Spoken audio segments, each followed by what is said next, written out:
a gente vê como as pessoas, num geral, né, não só especificamente da igreja, mas elas olham o profissional cristão como alguém disposto, mas não necessariamente alguém bom. Só que não foi pra isso que Deus chamou a gente. A gente devia ser o padrão de excelência, e isso serve pra absolutamente tudo. A gente às vezes sai de um extremo de dar muita importância pra estética e vai pro outro extremo de ignorar ela. De ignorá-la, perfeito. Como é que esse assunto escrita e leitura entrou na vida de vocês? É desde a infância? Já ambiente de casa? Galera lia muito? Como é que foi?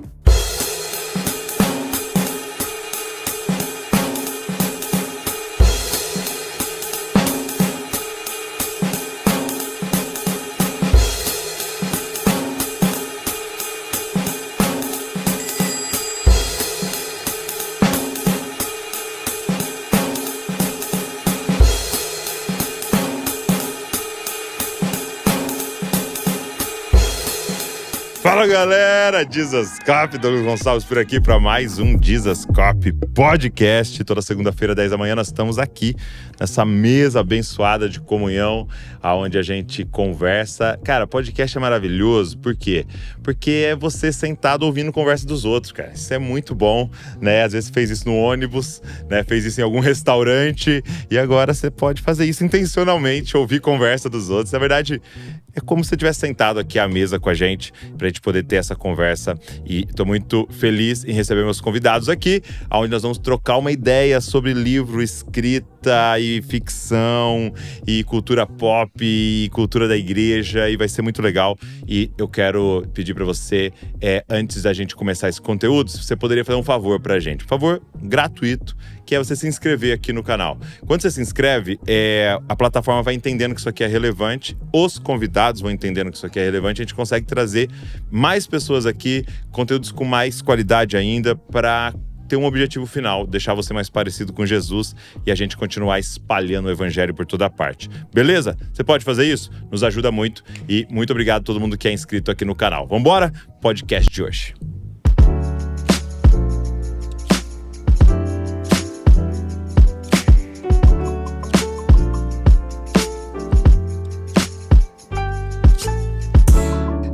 Heloísa e Gerson, obrigado por vocês estarem aqui.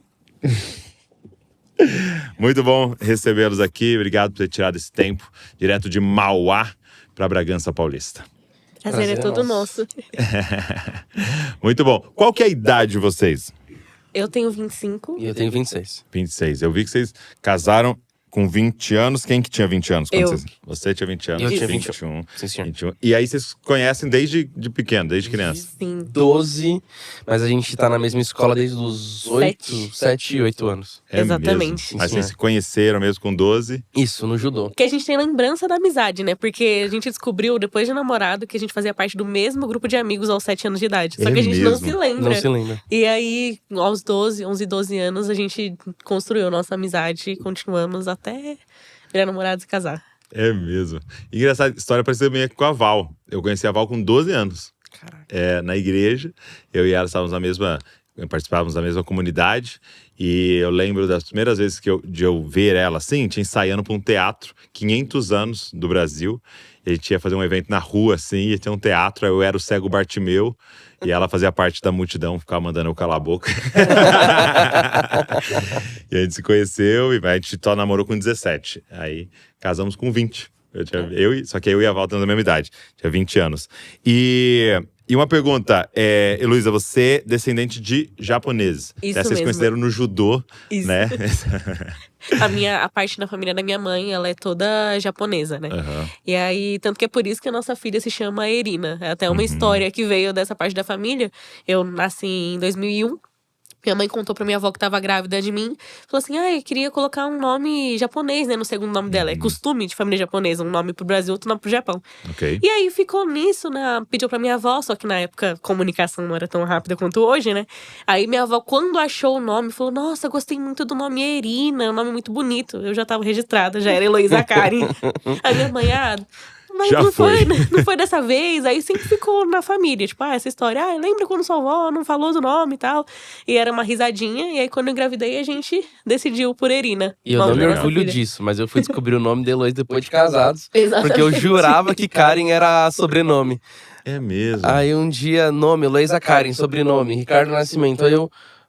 Não, amor, peraí, Karen não é seu sobrenome? Não, amor, é meu nome composto. Eu, meu Deus. Foi mesmo. Você sabe o nome da minha esposa. É verdade. Muito bom. E tem algum significado em japonês, o Erina?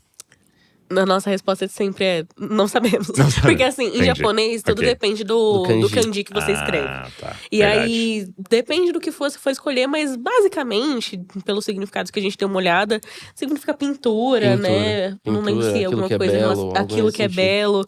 Tanto que em português nem tem um significado. A gente foi atrás pra ver se tinha alguma tradução do tipo.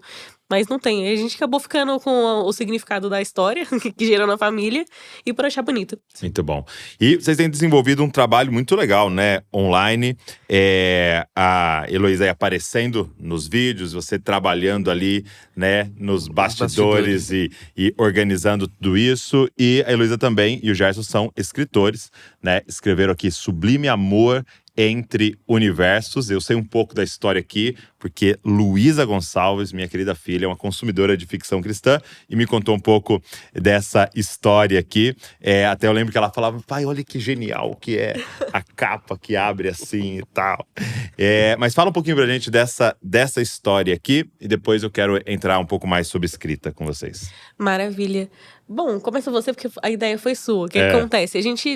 Gerson e eu, a gente sempre trabalhou muito juntos, né? A gente casou, a gente vive essa vida conjugal, ministerial, tudo sempre muito juntos. Profissional. E aí, ele me surgiu com essa ideia e falou assim, Heloísa, se você escrevesse, falta alguma coisa, um romance, né, na sua carreira.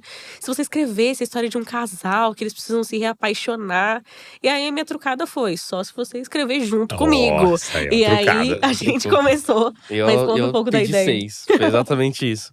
A gente sentiu que faltava, né, quando a gente tava organizando qual que seria o próximo livro. A Logia tinha lançado 3 livros, né, amor? Antes Isso. disso. Quais são os anteriores?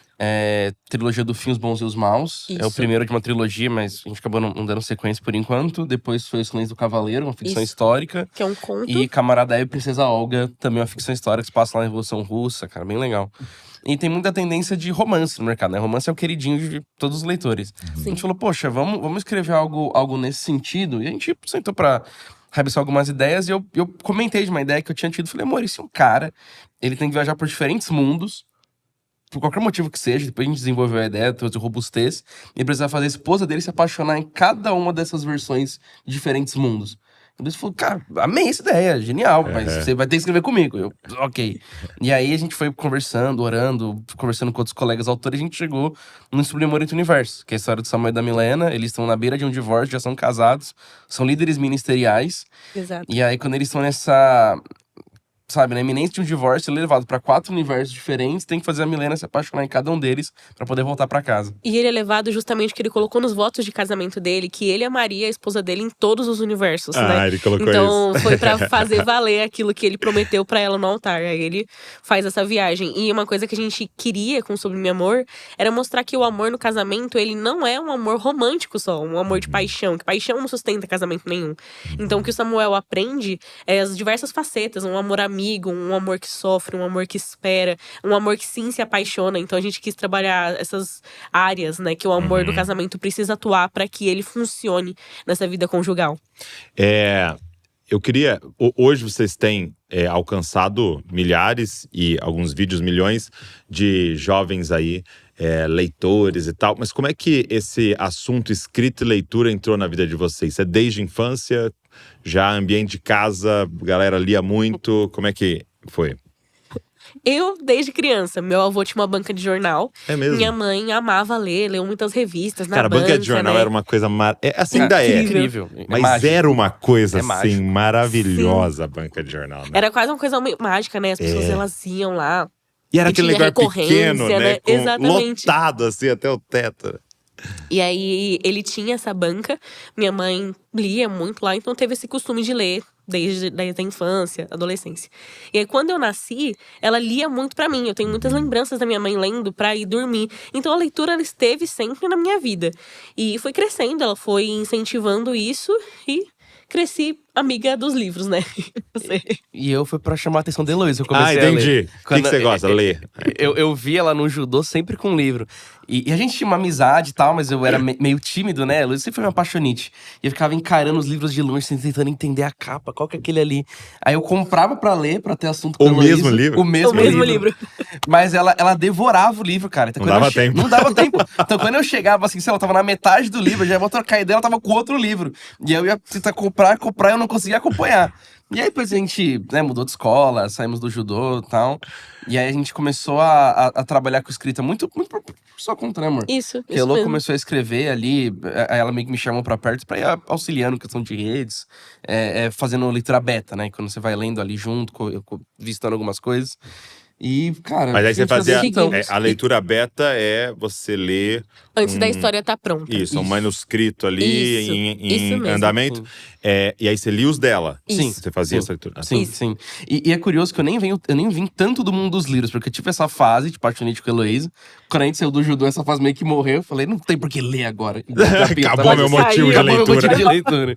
Eu sempre fui do mundo nerd, cara. Mundo dos jogos, videogames, séries, quadrinho, né? Então, tanto que hoje, graças a Deus, a gente consegue conciliar isso e acabou virando mais a possibilidade de repertório. Sim, Né? com certeza. Quando a gente vai trabalhar. Então isso tem sido bem legal. E a escrita, ela entrou com uma coisa… Eu nunca em si tinha parado pra pensar sobre escrever. Eu sempre fui apaixonada por livros.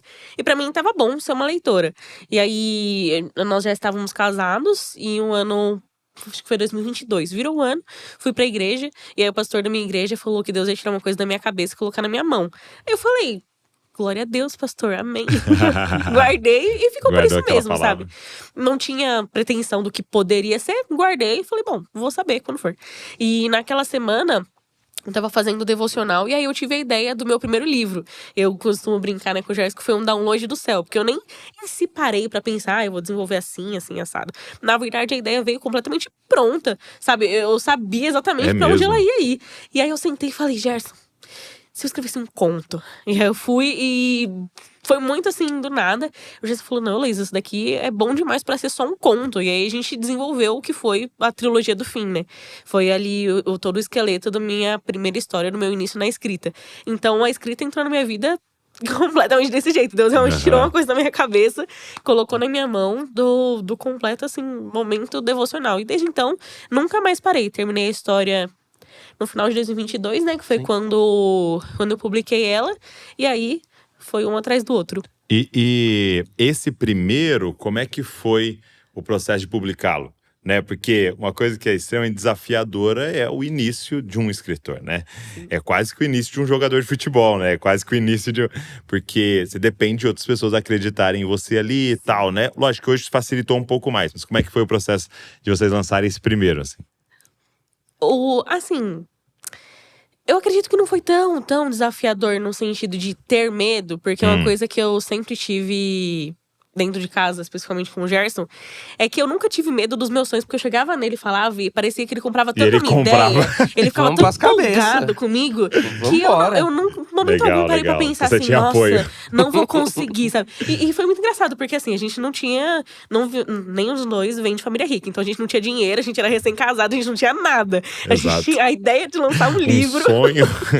E é sempre assim, né? Tipo, porque viver de livros demora um tempo, né? Você precisa ter um trabalho. Eu cheguei no Gerson com esse sonho, numa coisa assim, não vamos ter renda muito fácil, né? A gente nem pensou nisso na hora.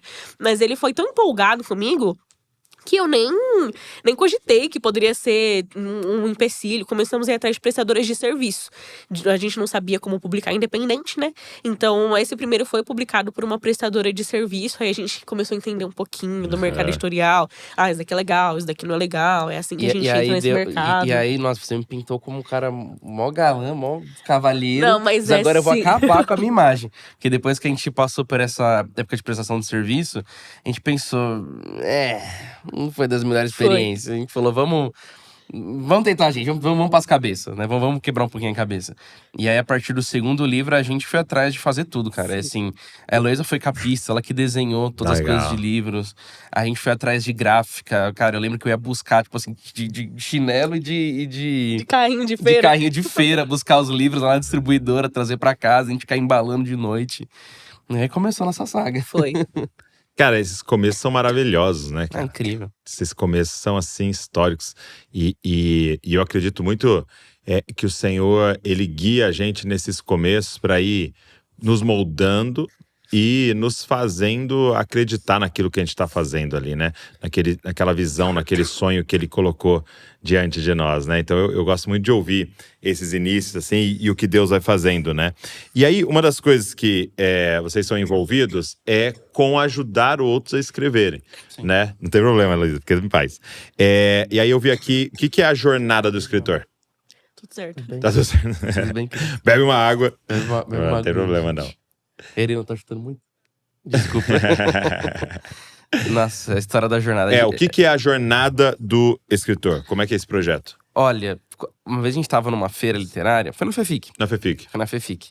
E aí uma mocinha lá perguntou pra uma outra autora como ser uma escritora. Eu lembro que a gente ouviu a resposta e eu lembro que a pergunta… Meu Deus, parece que tô fazendo fofoca gospel, meu Deus do céu, Deus me repreenda. Mas eu tava ouvindo a conversa dos outros. Não. Foi numa roda, Tá, beleza. Ok. Estou menos pior. Você tava envolvido. Menos pior. E foi, olha, você tem que orar muito. E toda a resposta girou em torno disso. E eu vi no rostinho da mocinha que perguntou, era uma adolescente. Tipo assim… Tá. Ficou subjetivo, né? E eu lembro que quando eu fui pra casa, cara, eu lembro que eu não dormi. Porque é um assunto que é muito caro pra gente.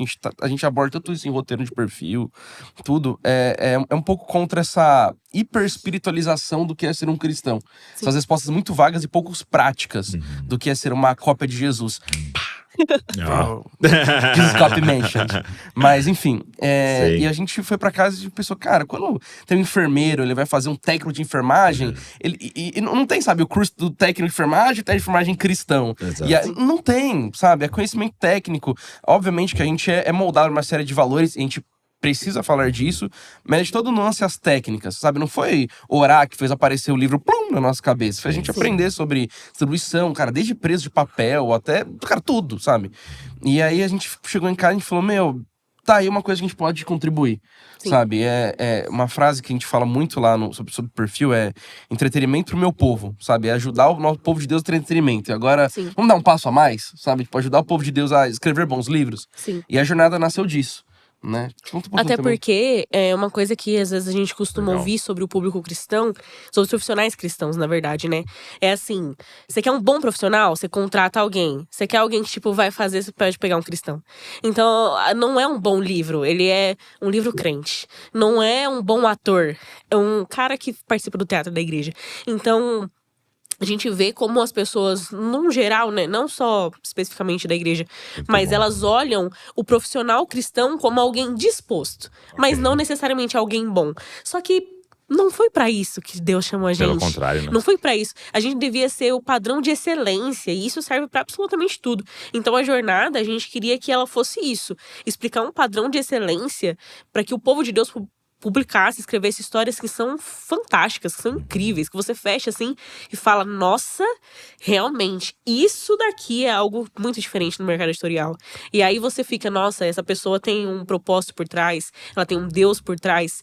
E a gente queria compartilhar essas experiências que a gente teve, né? Outra coisa que a gente pensa muito é sobre como a gente pode ajudar as pessoas com aquilo que a gente aprendeu.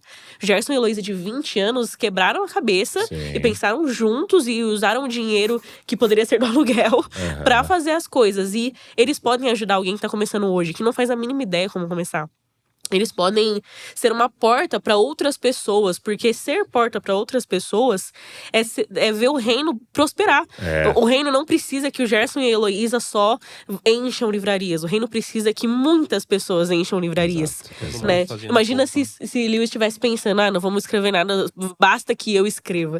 Imagina se os cristãos pensassem assim ao longo da história. E é legal que uma marca do cristão é a generosidade. E a gente pensa que generosidade é só dinheiro, né? E Exatamente. generosidade é uma coisa muito maior, né? Esse estilo de vida de entregar, né? Tem a ver com tudo isso, né? Então hoje aqui é um ato de generosidade. Nós estamos aqui conversando, gravando para que outras pessoas vejam, né? E aí você, né, pegar e falar assim, ó, isso aqui é o que a gente aprendeu sobre escrita e aqui é o caminho das pedras. É uma generosidade, né? Então eu acho isso muito legal e é esse princípio da multiplicação, né? Não tem… no reino de Deus é muito doido isso, na igreja, né? Isso é muito legal, né? Não tem competição, né? Sim. Não tem competição. Então, vocês chegarem aqui e perguntarem, como é que vocês fizeram isso aqui? Cara, fizemos isso aqui desse jeito. Vai lá, faz também. E se precisar, tá aqui os contatos e tal. Porque não tem, tipo assim, eu vou começar um podcast. Começa mesmo, cara. Aqui, o caminho é esse. Fulano, você quer levar o fulano, vamos… Porque não tem. Que tenha 200 podcasts, ter 1000 podcasts, né? É isso que a gente quer, porque o lance todo é tão grande a visão que Deus nos deu, né? Que não tem como alguém falar, não, eu vou fazer, né? Não tem como. Eu gosto muito quando você vê ali Deus chamando Abraão para fora e fala, olha as estrelas, né? Olha os grãos de areia, assim será a sua descendência. Eu acho que naquela hora clicou.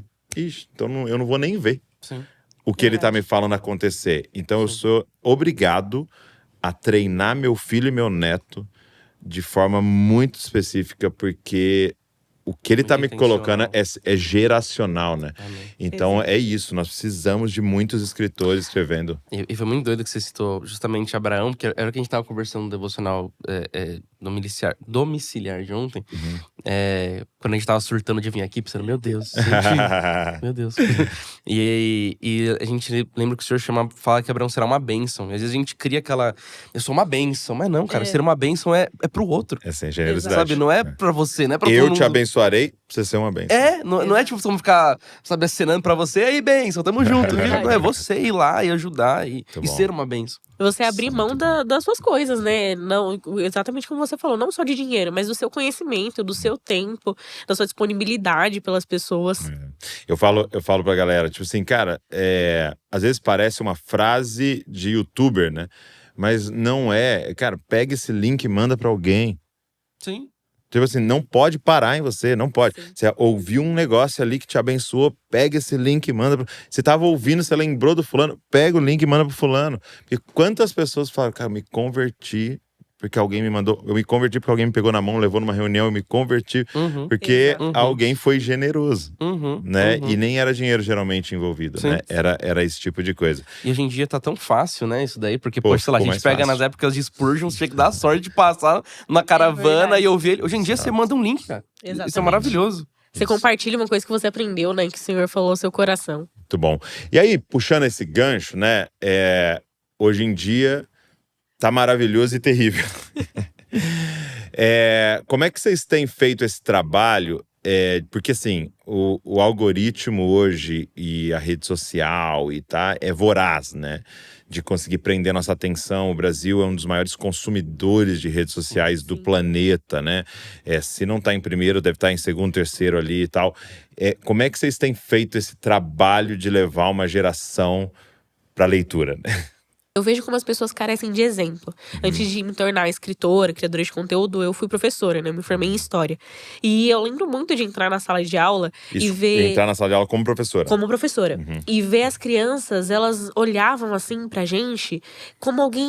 Nossa, eu quero conhecer essa pessoa, eu quero falar com a professora, eu quero ser o aluno preferido. E você via que é porque em casa, muitas dessas crianças que vinham com esse anseio pra escola, eram crianças assim, que os pais chegam, eles não dão muita atenção. A criança, às vezes, fica nas redes sociais mesmo. E ela anseia, sem nem saber. Um exemplo, ela anseia por alguém que inspire ela de alguma forma. E como eu tinha 20 anos na época… Então, eu era a professora nova da escola, né? Então, roupa sempre de desenhos e animes que eles assistiam. E tênis coloridos. E eles ficavam muito em choque. Tipo, nossa, a professora, que legal. Então, alguns olhavam pela vestimenta, outros olhavam pela fala. Mas todos eles caçavam essa mesma coisa. Alguém pra se inspirar, um exemplo pra ser, sabe? E eu acho que a rede social, ela tá repleta dessas pessoas. Porque esses meus alunos, eles saíam da escola e iam pras redes sociais. Então, quando eu recebo muitas dessas mensagens de… eu Heloísa, como que você lê tanto? Como que você estuda a Bíblia? E no fim das contas, eu acho que é isso que as pessoas querem. Na hora que elas enxergam a Heloísa sendo a Heloísa. Eu leio porque minha mãe leu pra mim e isso faz parte de mim. Eu falo de Deus porque eu me converti e ele faz parte de tudo que eu sou. Então, o que eu falo nas redes sociais é puramente aquilo que eu gosto, aquilo que eu amo, aquilo que eu sou de verdade. E como a gente tá num mundo que carece muito de exemplos, quando a gente se encontra com alguém que inspira a gente de alguma forma, nós automaticamente queremos ser como essa pessoa. Então acho que é assim que a gente traz pessoas tanto pro Senhor, quanto para esses bons hábitos, né? Que eu vejo que são assim que chegam essas perguntas. E é isso que eu penso acerca de trazer as pessoas pra leitura. E é doido porque tem dado certo, né? Porque, assim, apesar do Brasil ser esse país que consome rede social de forma muito excessiva e tal, a leitura está crescendo, né? Você vê as estatísticas de principalmente adolescentes e jovens estão lendo mais. É verdade que alguns conteúdos muito ruins, mas pelo menos de ler letrinhas, ler frases, essa geração está lendo mais, né? Sim. Isso eu acho que é muito legal e tem muito desse trabalho que vocês e vários outros estão desenvolvendo, né? Com certeza. Isso é muito legal. Isso é uma das nossas missões como Dizascope, fazer a galera ler mais e também ler bons conteúdos, né? Agora, eu fiquei curioso de você contar como é que foi seu encontro com Jesus, né? Porque você me falou em off aqui, né? Que os primeiros livros cristãos que você comprou foi no Dizascope. Foi. Muito honrado por isso. E você falou que faz uns 6 anos, né? Isso mesmo. Como é que foi o seu encontro com Jesus? E depois o Gerson pode falar também. Agora, tá na hora de confessar pecado, né? Eu fui fruto de um namoro evangelístico, Douglas. Olha, Deus. Não façam isso. Não façam. Deus acertou no nosso erro, ok? Exatamente. Nós somos modelo nisso em nada. Nós somos líderes de adolescentes, então a gente repetia isso constantemente. Gente, você não é modelo tem que ir nisso. atrás das coisas. Ai, mas porque Deus deu certo aqui. Não, mas você tem que contar com a regra. Era não faça tempo isso. de ignorância, era imaturidade, por favor. Então o Gerson já conhecia. Já. Pouquíssimo então, tempo. por isso que Gerson... Exatamente. O Gerson era recém-convertido, né? Legal. E a gente aí... começou a namorar em... 2020. Não, sim, mas eu digo, eu converti em abril e foi coisa de 9 meses, né? Por aí, por aí. Começou a namorar. E aí, o que acontece? O Gerson, na verdade, a gente começou a namorar muito porque... nós éramos muito amigos. E aí, o Gerson sempre foi aquele meu amigo que... Sabe aquele que você chega pra conversar com ele e você conta tudo da sua vida? E ele sempre te escuta. Mais profundo mesmo. Exatamente. Então, eu tava passando por algumas coisas na minha vida que eu falei, nossa, eu preciso de alguém que me escute e consiga me dar algum conselho bacana. Eu lembro de ver nas redes sociais do Gerson que ele tava indo pra igreja. E ele parecia muito feliz com os amigos da igreja dele. Nossa, o Gerson parece tão bem, acho que eu vou falar com ele, que acho que ele vai saber me ajudar. E foi a sensação assim, nossa, ele parece estar muito melhor, sabe, na vida. Ele nunca aparentou ser uma pessoa, tipo, chateada, que fica murmurando, nunca foi essa pessoa. Mas aí eu fui pedir ajuda pra ele. Falei, Gerson, será que a gente pode conversar? Será que a gente pode sair um dia pra eu contar um pouquinho? Tô passando por uma situação difícil, você sempre me deu ótimos conselhos. A gente pode conversar? E aí ele falou, vamos, com certeza, e marcamos pra gente sair. Numa livraria. Numa livraria. E aí, nós fomos pra essa livraria. Isso eu lembrava, que ela gostava de livros. Foi bem isso, foi a ideia dele mesmo, a livraria. Nós fomos pra essa livraria. E eu contei tudo pra ele. E assim, a primeira coisa que o Gerson me falou, assim, Heloísa, você precisa de Jesus. E aí ele começou a contar como tinha sido a experiência dele. Começou a me falar. Eu pensei, nossa, eu vou sair com a Elô, me apaixonei de infância. Que a gente chegou lá, o senhor falou meu coração, tipo, você não tá aqui pra paquerar. Tu quer isso daí pra mim. Eu falei, tanto que a gente nem... Não aconteceu nada nesse dia que a gente saiu. Ele me falou sobre como foi a experiência dele na igreja, aquilo que Jesus tinha feito no coração dele e tudo mais. E ele me falou que esse era o que eu buscava dentro de todas dos meus problemas, né? E aí voltei pra casa pensando muito nisso. Só que nós éramos muito amigos. E aí eu fui pra festa de aniversário do Gerson um mês depois daquele encontro. A gente nem se falou durante esse um mês entre o nosso encontro na livraria e o aniversário dele. E aí, no aniversário dele, a gente começou a namorar. Ele já tava lá com a galera da célula, já tinha me falado que eu precisava de Jesus, mas aí a gente começou a namorar antes do negócio. Mas dentro da igreja, assim, pra mim, tipo, mano, você toma jeito. E eu... E qual que era, assim, o seu familiar, seu background espiritual, assim? Sua casa era mais Sem Ah. religião ali? Ou... Na verdade, tinha meio que de tudo. Minha mãe foi coroinha na igreja católica. E aí eu nasci e me batizaram na igreja católica. Porque foi coroinha. Sim. Só que ela, assim, nunca frequentou. E aí, depois de um tempo, a gente começou a frequentar a Umbanda. E fomos muito tempo na Umbanda. Depois da Umbanda, a gente foi pro Centro Espírita. E ficamos também por muito tempo. Eu fui voluntária por muitos anos em um Centro Espírita na minha cidade. E aí, eu conheci o Gerson. E coisa de 2 meses de namoro. Ele tava na época da pandemia, a igreja tava fechada. Ele falou assim: Ficava mandando devocional um pro outro, cara. Ficava. Assim, Tanto que a gente até falou pra você também, né? Eu ainda não tinha me convertido. E o Gerson me deu a Bíblia comentada por… Legal, legal. No Dia dos Namorados. E aí… pensei, Cara, presente Dia dos Namorados, cara. Isso é maravilhoso. Aí, gente, tá vendo? cara, é porque eu pensei, ela é nova convertida, assim, ela vai comentar bem você, entendeu? É. Vai lendo aí e falando o que você acha. A igreja ainda não abriu, mas o Gerson tava determinado a me namorar e a fazer com que eu aceitasse Jesus. E aí eu lembro de ter a sensação de quando eu abri o presente, pensar assim, ok, legal. Não foi o presente que eu fiquei mais feliz na minha vida, porque ainda não tinha me convertido. Só que foi engraçado, que eu tive uma sensação assim, eu falei, mas eu acho que isso daqui vai ser tão importante, acho que eu vou gostar tanto depois. E beleza, guardei, eu nem sei por que eu tive essa sensação. Isso foi no dia 12 de junho. No dia 19 de junho, a igreja abriu. E aí, ele falou assim, vamos lá, vamos no culto. Eu falei, tá bom. Era namorado dele, eu gostava dele, então óbvio que eu aceitei ir pra igreja. Douglas, eu pisei na igreja, tocou o primeiro acorde do primeiro louvor e eu não lembro de mais nada. Eu aceito. Eu chorei. É mesmo. Eu aceitei Jesus. E eu fiquei tão impactada Deus pelo te que eu tocou vi. no primeiro minuto. Exatamente, que eu saí de lá do culto da manhã e falei, a gente pode voltar de noite? E a gente foi nos 2 cultos naquele dia. Demais. E desde lá, do dia 19 de junho de 2020, eu nunca mais saí. Foi uma coisa assim…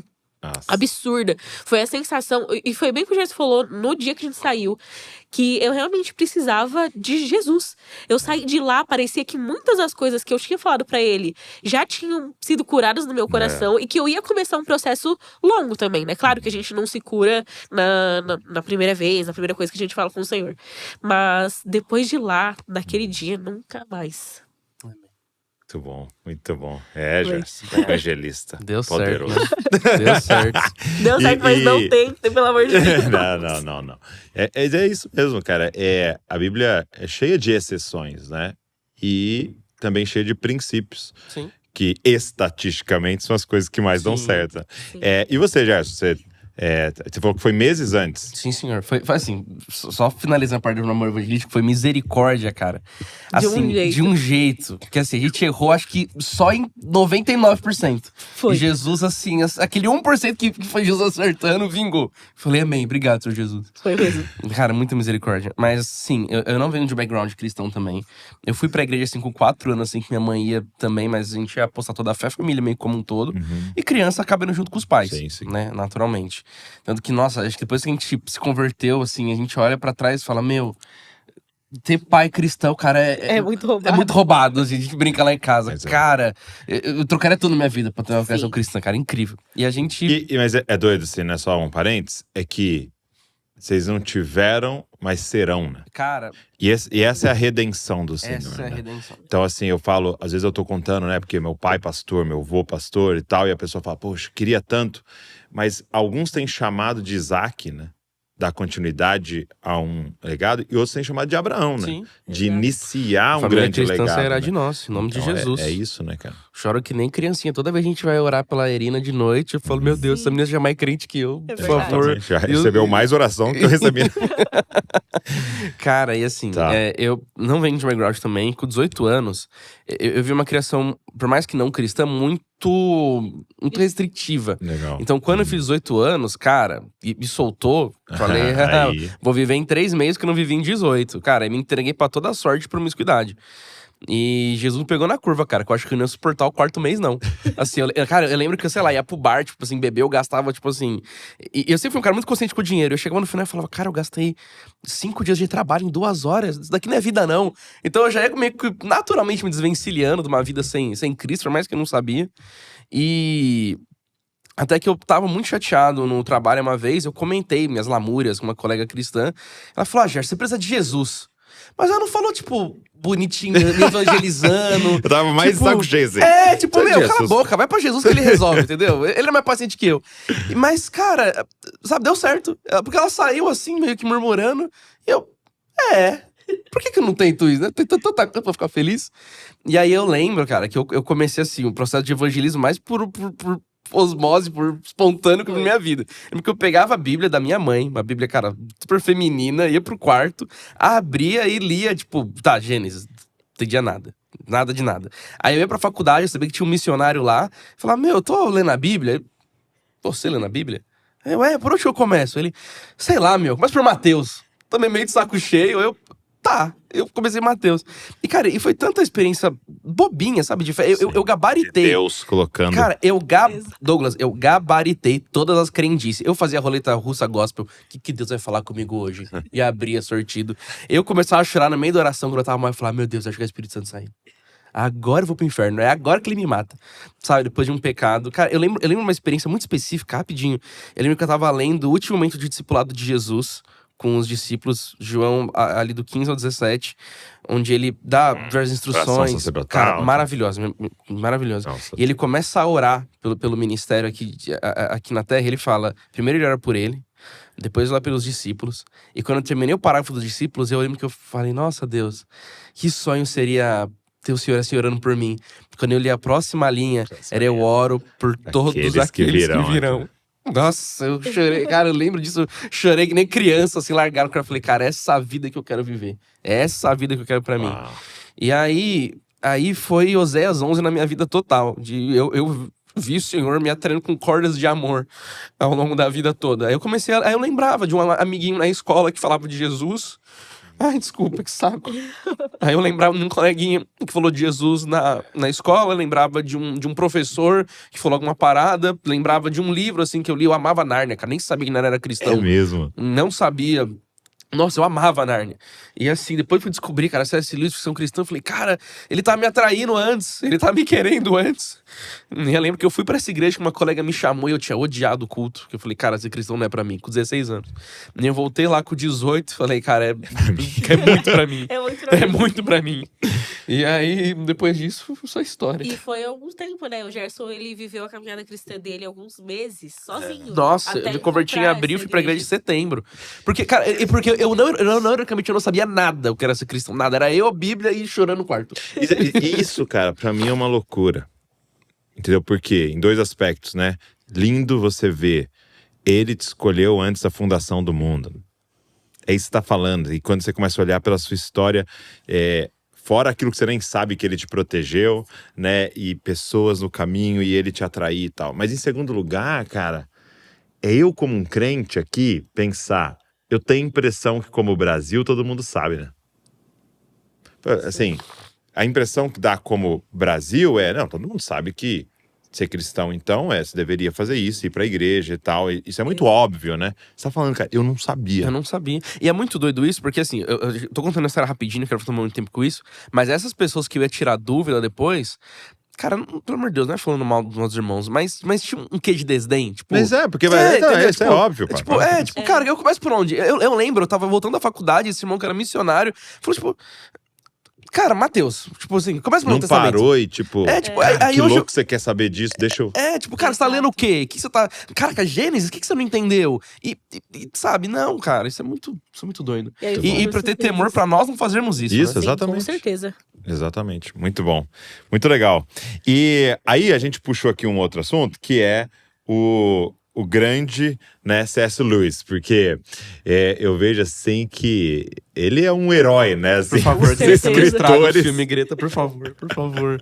Em nome de Jesus, toca essa mulher, meu Deus. Né, um grande escritor e da ficção, e um cristão, e com um testemunho maravilhoso, e sua criatividade, seus livros e tal. Uma pergunta que eu queria te fazer, você acha que o C.S. Lewis e o Tolkien, se estivessem vivos hoje, né, eles seriam apenas escritores ou você acha que eles também seriam criadores de conteúdo? Acho que eles se envolveriam nisso. Nossa, assim, 100% o que você acha? criador de conteúdo. Eles tinham um rádio. Ele falava na rádio, né? Cristianismo Puro e Simples foi de É verdade, rádio. era rádio, né? Eu acho que… Não era jornal, era rádio? Era rádio. Era rádio. Seria Lewis o primeiro TikToker? Não. Respondendo caixinhas de perguntas. Lewis responde. Deus Não, gente. responde. Eu acho que Tolkien talvez fosse um pouco mais resistente. Eu acho que ele ia ser acho que ele ia um pouco ser mais low profile. Acho que se Ele ia estar fosse… no Substack. Ele ia estar no Substack. Tolkien, eu acho que estaria no Substack. Medium. Exatamente. Ele faz uns textos aqui bem reflexivos, sabe? Mas eu acho que Lewis, ele super estaria nas redes sociais, nessa produção, mostrando como o imaginário ele foi tocado pelo Senhor, né? Eu acho que essa seria a Verdade. grande linha imaginário. da fala dele. Muito bom. E você falou algumas vezes essa frase, né? Entretenimento para o meu povo, né? O que ela significa e como é que nasce isso que é uma direção para vocês? Assim, a gente começou a repetir ela em casa extensivamente, sabe? Como um norte mesmo pro nosso trabalho. Tanto no YouTube quanto nas redes sociais, os livros também, acho que meio que tudo. Muito quando a gente começou a roteirizar, a pensar nas coisas, eu comecei a meio que resgatar Oséias 11, né, de novo, Deus me atraindo. Por algum motivo eu gostava muito de ver Jesus na Record, cara, o desenho animado. E eu pirava, era muito divertido, era legal, era isso. E quando eu cresci, eu fui continuar consumindo coisas cristãs, mas por curiosidade da idade, né? Tipo, eu via Jesus com desenho, deixa eu ver aqui. Gente, me perdoa, mas era tudo meio chato. Sabe, era aquele… Já até brinco, né? O Jesus, versão vovozinha, né? Que aquele Jesus que só fala assim. Ele só olha meio olhar de peixe morto. E fazendo um paralelo, sei lá, atual com The Chosen. Cara, a gente pira em The Chosen. Entendeu? Percebe? Produção, o roteiro. A qualidade, a excelência. Você percebe? A mensagem ali é a mesma, mas querendo ou não, a gente vive sim num mundo de muita aparência. E de certa forma… Existem muitos aspectos pecaminosos nisso, óbvio. Claro. Mas o nosso Deus é um Deus de beleza. Cara, se a gente olhar pra natureza que ele criou. É um Deus estético também. Um Deus estético também, exato. Então, a gente às vezes sai de um extremo de dar muita importância pra estética e vai pro outro extremo sabe? Ignorar ela. De ignorá-la, perfeito. Então, quando a gente fala essa frase que é entretenimento no meu povo, a gente quer que o cristão tenha um lugar seguro, que ele possa, cara, achar um conteúdo que o edifique, legal, mas da hora. Sim. Conteúdo maneiro. Que ele não precise pensar, tipo, as coisas da igreja… Ok, eu tenho que ler a Bíblia, eu vou consumir essa pessoa aqui que eu não gosto. Vamos pegar um conteúdo que a gente não cria. A gente criou por um tempo, gameplay. Você vai ver hoje uma gameplay, cara, é o cara ali jogando legal e do nada os caras falando um monte de abobrinha e sei lá, desde um monte de palavrão e etc. Sim. E tal. Tipo, tá. E o cara que ele às vezes não quer consumir isso, mas ele quer ver uma gameplay. Sim. Pra onde que esse cara vai? Exato. E aí uma pergunta pra vocês, porque eu acho que a gente chegou num lugar de espiritualizar e tal, que a palavra entretenimento, ela pode ser negativa para alguns, né? Sim. Onde você acha que no cristão, no reino, entretenimento entra? Qual a importância de entretenimento na vida de uma pessoa? Olha, a gente… Porque ficou parecendo que entretenimento é perder tempo. Sim. Né? Sim. Pô, você fica assistindo série, você tá assistindo filme, vai ler a Bíblia, Com né? certeza. Tal. E você tá falando, cara, tem uma forma de fazer um entretenimento. Sim.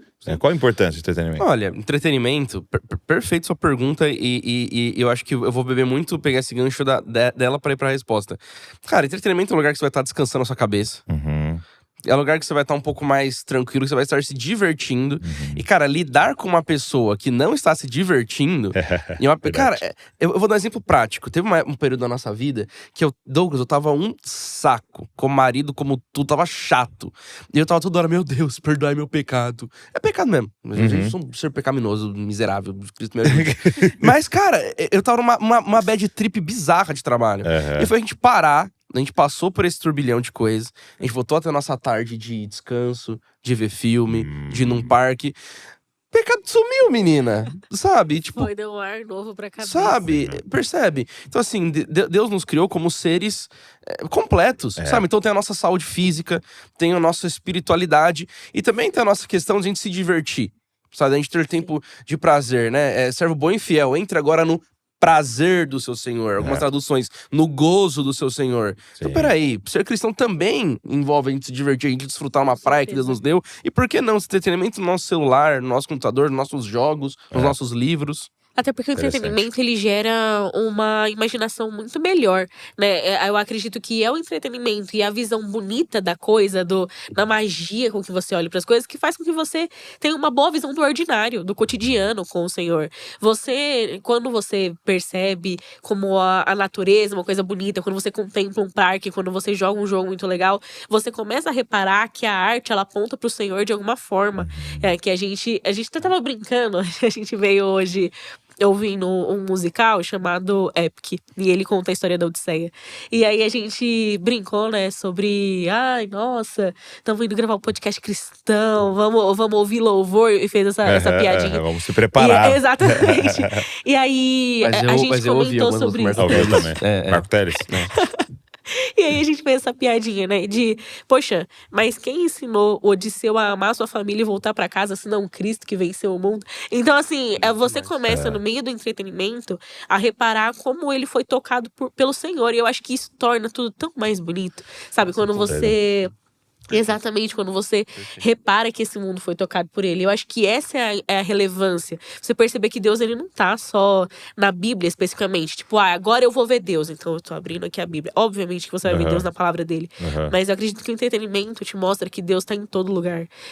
Que a vida de Jesus tocou. É como você colocar um óculos. Até o C.S. Lewis tinha uma frase muito legal, né? De tipo assim, eu vou parafrasear, né? Ele falava que Deus é como o sol, né?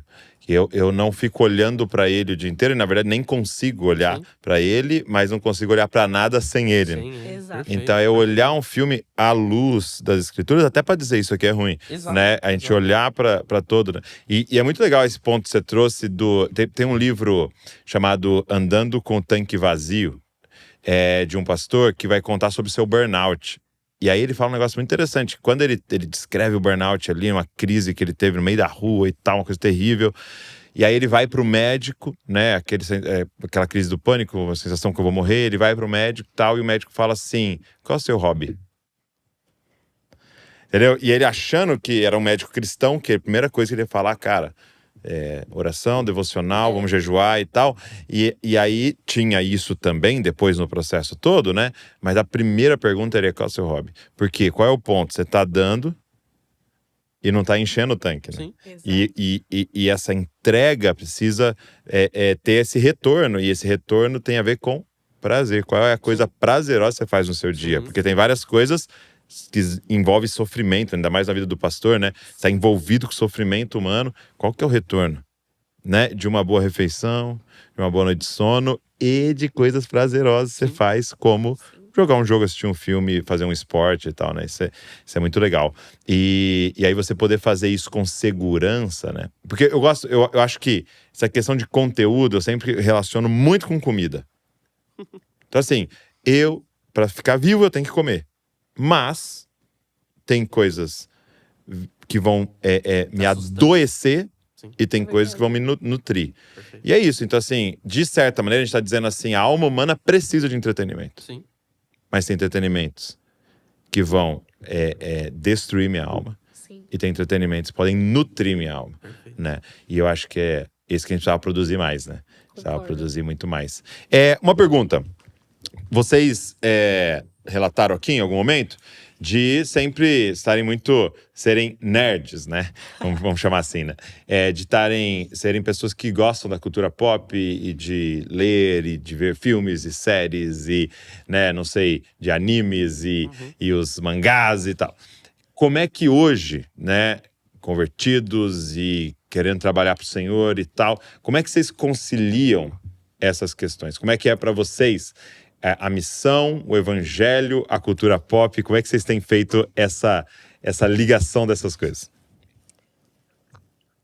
Pensando aqui, porque acho que a princípio, não sei dizer assim, é exatamente dessa forma. Por quê? Nós, como cristãos, amamos o Senhor e amamos passar tempo com o Senhor, ler a Bíblia e tudo mais. E quando a gente encontra um entretenimento, se a gente percebe que, poxa, ele não é bacana, ele não é edificante em determinada área, a gente já corta ele por ali. a gente não dá seguimento com isso. Quando a gente encontra uma coisa bacana, a gente consome ela e depois a gente fica, nossa, mas isso daqui nem é cristão, mas você viu como a pessoa fez isso e aquilo? E é algo que a gente vê na palavra de Deus. Sempre Então vocês gera fazem, essas conversas vocês têm em casa. essas conversas. Sim, a gente conversa muito. A gente tinha até um quadro no YouTube que a gente chamava Frutificando Histórias. É verdade. Que a gente fazia análise de obras seculares através de um prisma cristão. Exatamente. Sei lá, por exemplo, vai um filme que aparentemente não fala nada do evangelho. Idiocracia. Como seria o mundo se só existissem idiotas?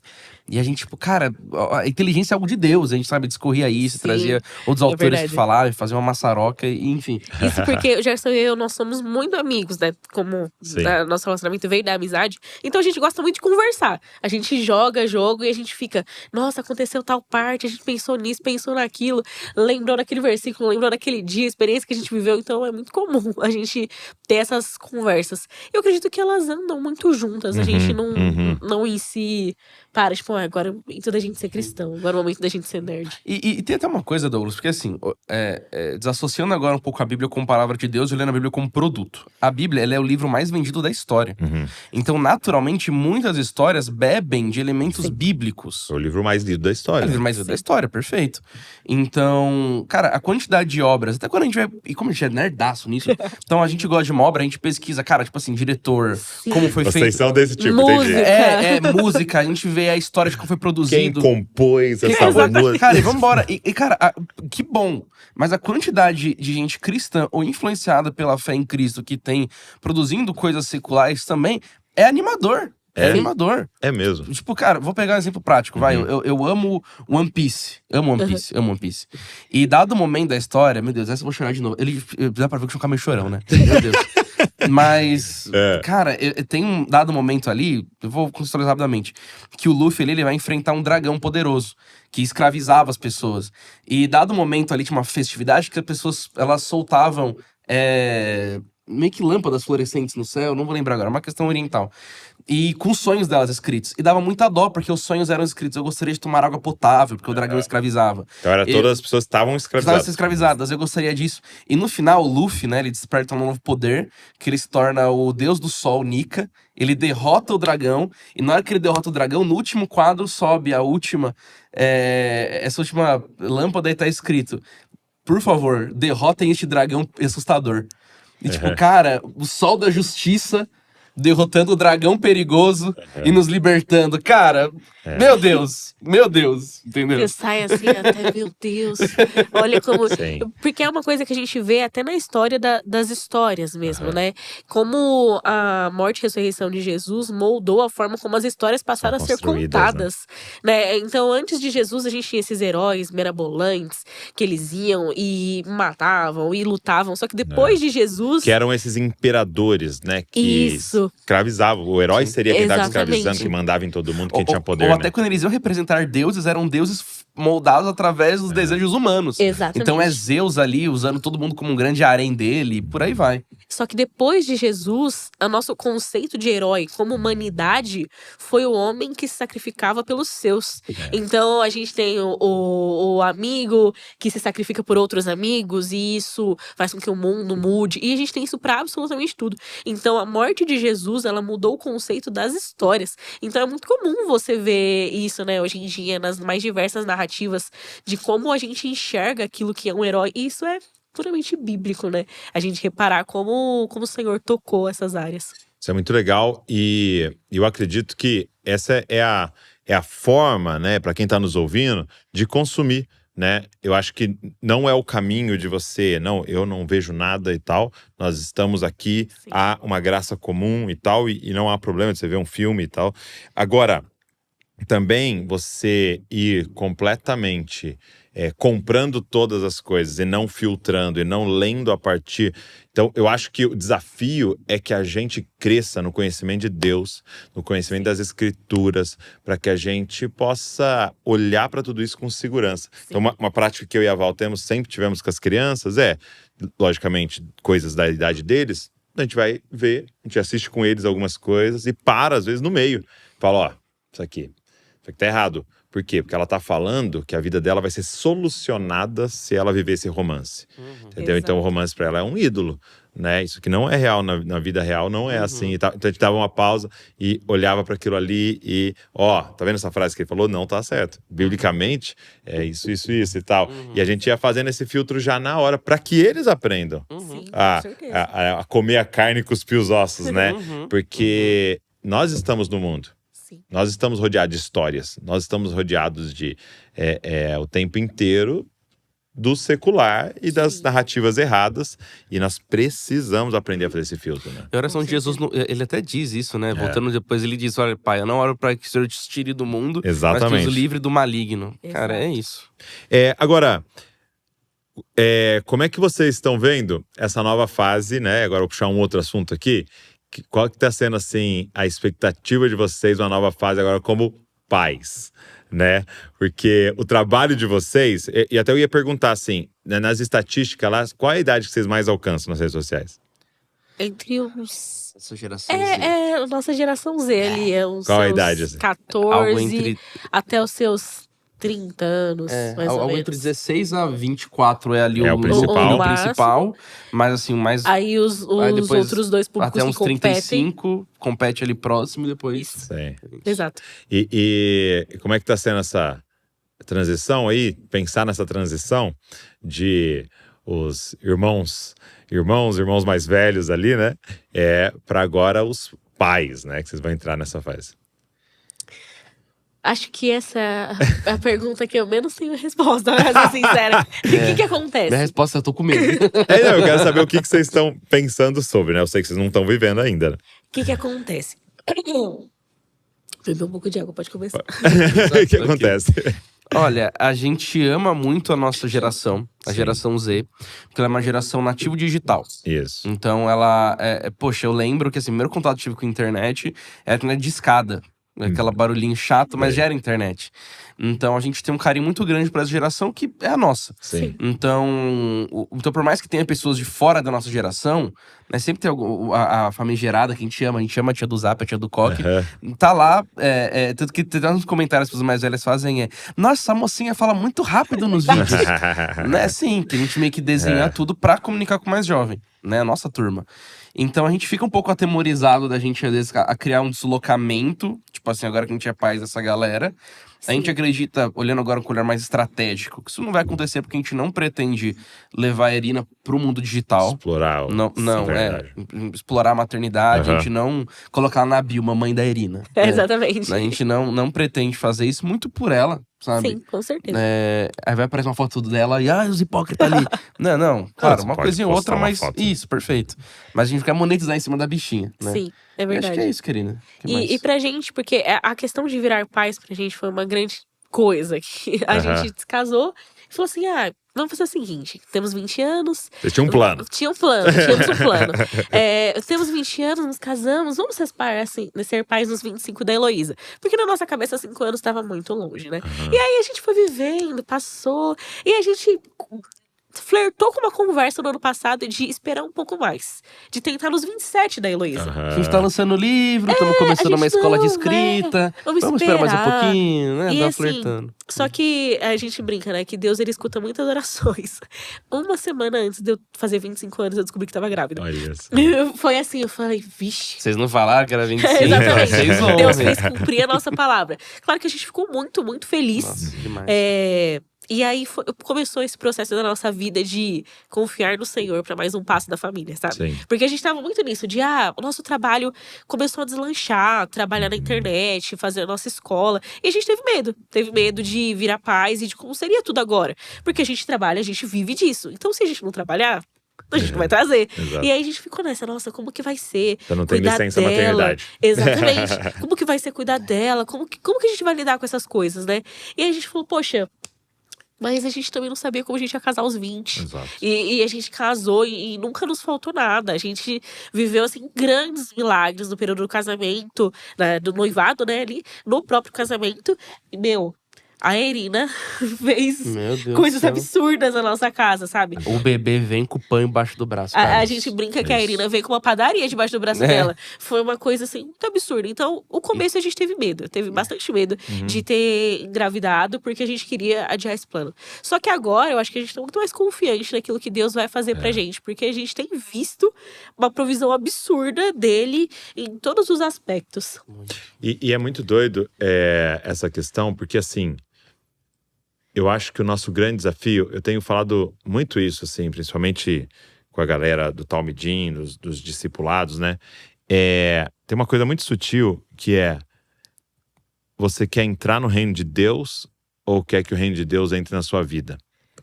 Entendeu? A propósito de Jesus não é o reino de Deus entrar na sua vida. A propósito de Deus é: entre no reino de Deus. E há uma diferença muito grande, porque o reino de Deus entrar na minha vida é eu pegar e apresentar esse plano ao Senhor e falar: Jesus, tem esse plano aqui, você pode vir com o seu reino abençoar isso aqui? O grande desafio nosso é entregar o controle ao Senhor. E filho é isso.